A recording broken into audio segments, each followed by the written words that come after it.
Hey guys, Jim here. I wanted to share with you now, finally, one of my Blade Show 2015 acquisitions that I'm finally getting around to doing a video on. My apologies for being so late on this. This is really a fantastic knife, and for those of you that follow me on Instagram, you know I carry it and really, really love it a lot. It's just, priorities, sometimes things fall through the cracks. Anyway, this is the Kelly Scoundrel Flipper. Now, he makes the Scoundrel in two different ways: a thumb stud manual opener and a flipper. And I honestly wasn't out there looking for this. As a matter of fact, I was at the point of the show where I had pretty much stopped buying. I was done. And I walked by a dealer's table, and I saw this sitting in there, and he actually had two. I think one was a satin blade, and then obviously this one being Damascus.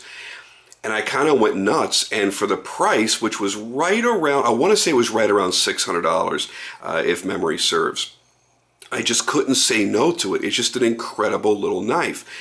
I don't typically carry knives this small. This is a 3 1/4 inch blade, but it is exceptionally well made. The action is another part that really sold me on it. For those that don't know, not only is Stephen Kelly a really, really good knife maker. He's been doing this for about 15 years. He is a member of the ABS. He does forge his own steel, forge his own Damascus. But he also has another business supplying custom titanium components to other knife makers, including titanium pivots. You hear me talk a lot about the pivots on various knives that I've owned, and Steve Kelly pivots are really, really popular.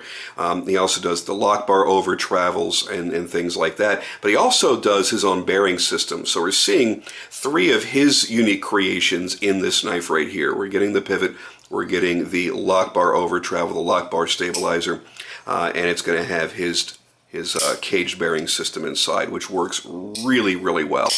It is a remarkable flipper, extraordinarily fast. And while I don't typically carry a 3 1/4 inch blade knife, this really, it just sung out to me. I had to own it. That blade, that Damascus, for the price, was something I just couldn't walk by. I just couldn't pass it up. I also liked the color scheme here with the dark bronze, the bright bronze highlights, and then even darker bronze here for the standoffs. Really nice contrast all the way throughout. I love the machining that's been done on this particular model. And yeah, it is a bit small. As I mentioned before, I wear a size large glove, so it could be a little bit larger for my taste, but I've really found it to be pretty damn comfortable and easy to carry, easy to use. One of the things that I often discuss with people will email me and ask me questions about certain knife makers or certain knives or the quality, or, I'm having this issue, I'm not really sure if it's a big deal or not. It's important to discuss. The day I picked this up at the Blade Show, it had such horrible lock stick that I almost needed a tool to get it open. And as you see here, 0 lock stick, and I'll bring this right up to where the microphone is, and you hear nothing.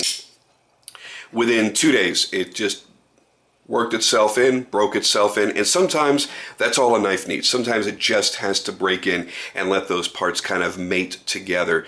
I had gone basically from the dealer's table over to Steve Kelly's table at the Blade Show and just expressed that concern. I said, hey, listen, if this doesn't break in for some reason, can I send it up to you and have it checked out? He's like, yeah, absolutely, no problem at all. I stand behind all my products. I'm happy that you got it, and I want you to be happy with it.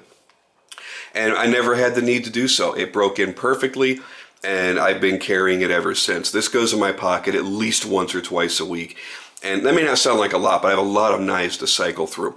And there are certain ones that I love to carry all the time. And this is one that has fallen into the common rotation. It's got a really nice blade profile here. Let me see if we can get the camera to focus. There we go. And so you've got a nice, actually a pretty substantial harpoon here, a very large harpoon set up on this. The pattern of his Damascus is absolutely breathtaking. And I'm glad that he didn't take up any room covering up that pattern by putting his name on there. So instead he put his maker's mark right here on the spine. Kind of disappears in there nicely. The flipper tab, by the way, on this is just perfect. It's a great shape. It's easy to get a hold of. My finger doesn't feel like it wants to slide off. in a dangerous way. It's very easy to flip, very easy to manipulate. Doesn't want to be push buttoned. It definitely wants to be light switched. The only downside to this knife so far for me has been the pocket clip. And it's just because we don't have enough of an entry ramp here. If this was pulled up a little bit more, it would make it a lot easier to get in and out of the pocket.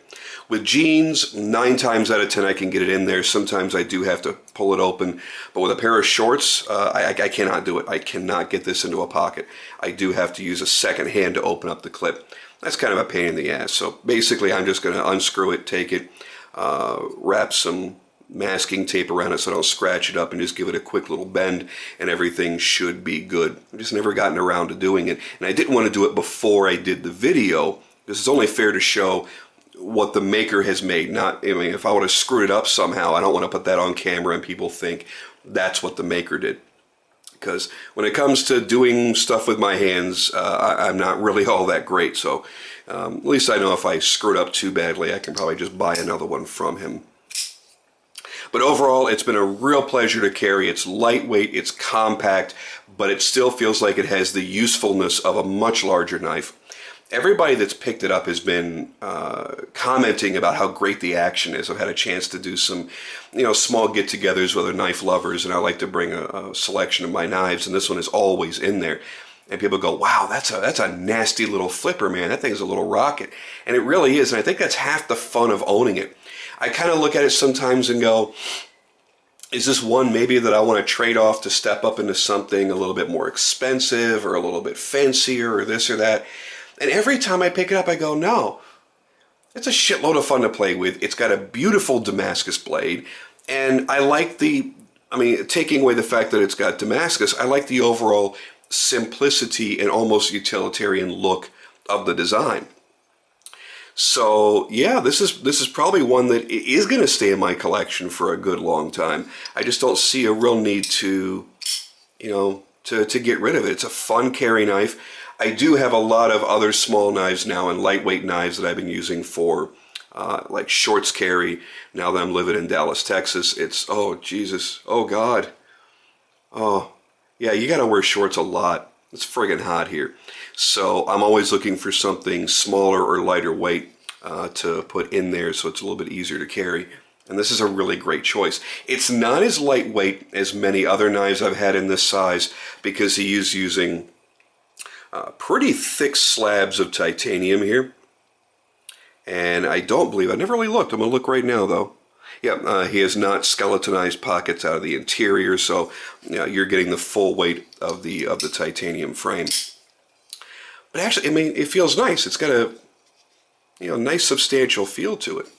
So if you're looking for something a bit on the smaller side, you might want to take a look at the Scoundrel. Now, as I understand it, he's supposed to be, or maybe he already has.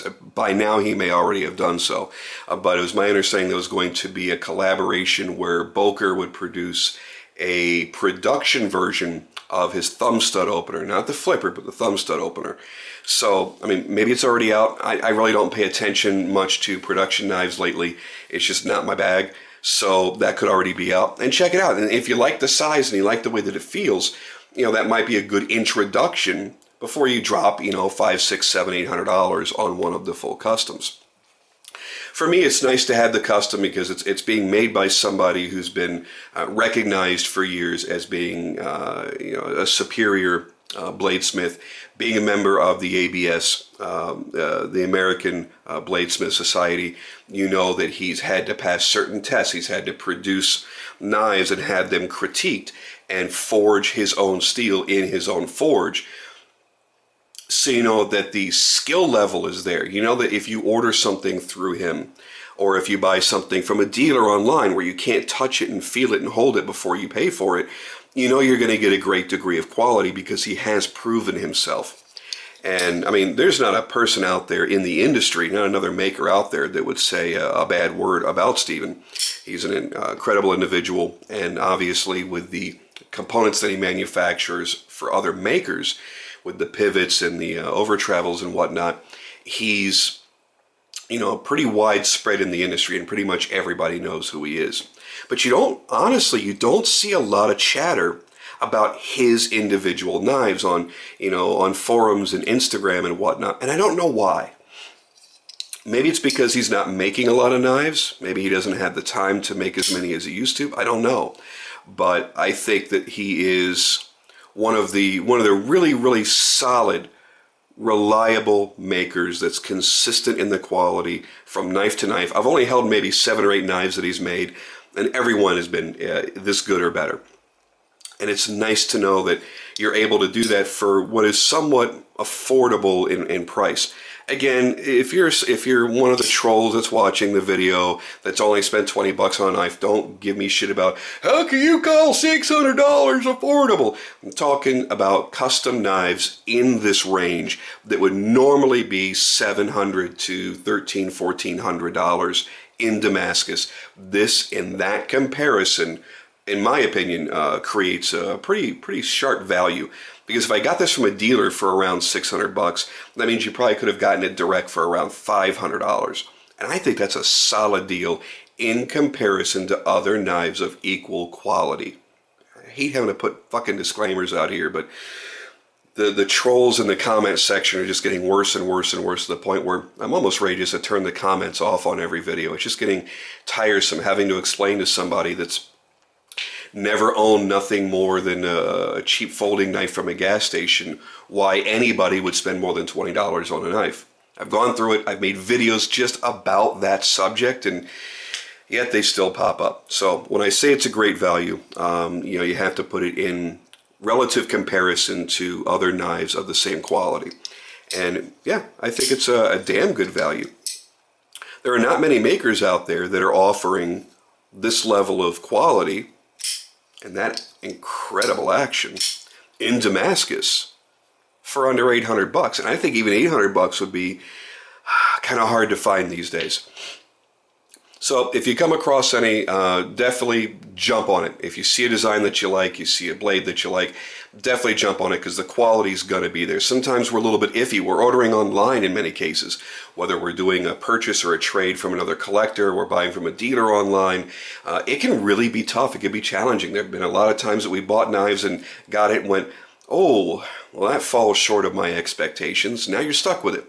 Now you got to sell it or trade it, and sometimes that can be a hassle. So, have faith whenever you buy a Steve Kelly knife that you're probably going to be really, really happy with it. The quality is going to speak volumes more than the amount of money that you paid for it, as long as you didn't overpay crazy secondary market pricing, which I've not seen on his products, by the way. Anyway, at this point, I'm pretty much rambling, so I'm going to get out of here, make this video kind of short. 13 minutes is pretty short for me. And I'm going to try to bang out a couple more videos pretty soon. A lot of guys are, you're getting on me about getting that Marfion Monroe sigil engraved dragon under the lens. I will do it soon. I got a lot more stuff incoming as well, so keep up with the channel. I'm going to keep pumping out the videos as quickly as I possibly can. And that's it. So I'll see you guys on the next video.